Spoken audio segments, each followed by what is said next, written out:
What if I told you that Brazil, the five-time World Cup champions, just suffered a shocking defeat against Japan, losing 3-2 in a game that raised more questions than answers?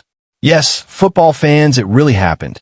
Brazil went into this friendly clash not with their strongest lineup, but with an experimental squad under coach Carlo Ancelotti. And the result? A night that exposed Brazil's defensive flaws, tactical risks, and the harsh reality that the Selecão are not unbeatable. So what exactly went wrong? Let's break it down. From the very start, Brazil's biggest weakness was clear: the defensive line.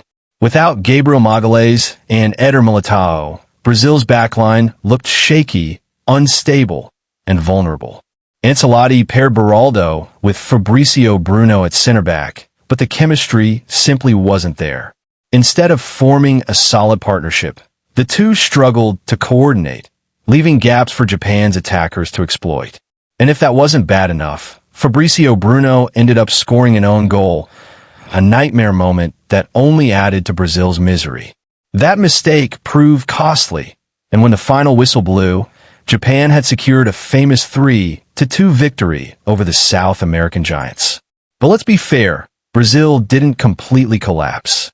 In fact, after going down, they pushed hard in attack. The Selecão created multiple chances late in the game and nearly found an equalizer. However, Japan's tactical discipline made all the difference.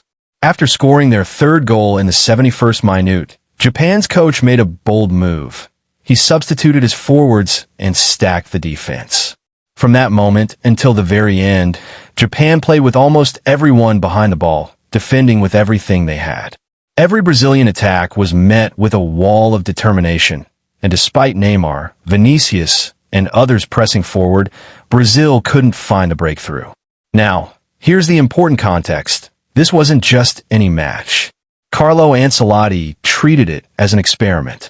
If you looked at Brazil's starting 11, you'd notice it wasn't their strongest possible team.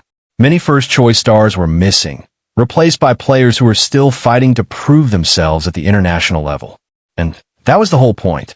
Ancelotti wanted to test his squad, to see who can step up when given the chance, and to expose Brazil's weaknesses before bigger challenges arrive.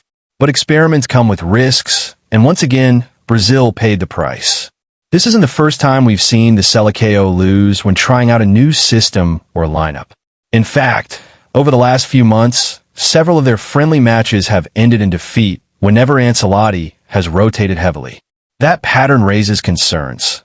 Without their key stars, Brazil looked far less dangerous, and their squad depth, which was once considered one of their greatest strengths, suddenly looks questionable. So who is to blame? Some fans might point fingers at Fabricio Bruno for the own goal. Others may criticize the midfield for failing to protect the defense. But in reality, there's no single culprit. This was a collective failure, born out of an experimental approach. Ancelotti knew the risks when he chose this lineup, but he also knew the rewards, learning where Brazil's weaknesses truly lie. And in that sense, the defeat could be a valuable lesson. Because let's face it, the World Cup is on the horizon. Every big nation is preparing, testing, and fine-tuning their squads. Brazil, more than anyone else, cannot afford to walk into the tournament blind. By taking these risks now, Ancelotti is giving himself and the players a chance to grow, adapt, and fix the issues before it's too late. Think about it. Wouldn't you rather Brazil discover their defensive problems in a friendly against Japan than in a World Cup knockout match? Exactly. Losses like this sting, but they also teach. Of course, fans are frustrated. Seeing Brazil lose, no matter the circumstances, is never easy. The Selecão are held to the highest standards because of their history, their talent, and their reputation. But if we step back and look at the bigger picture, this defeat might actually help Brazil in the long run.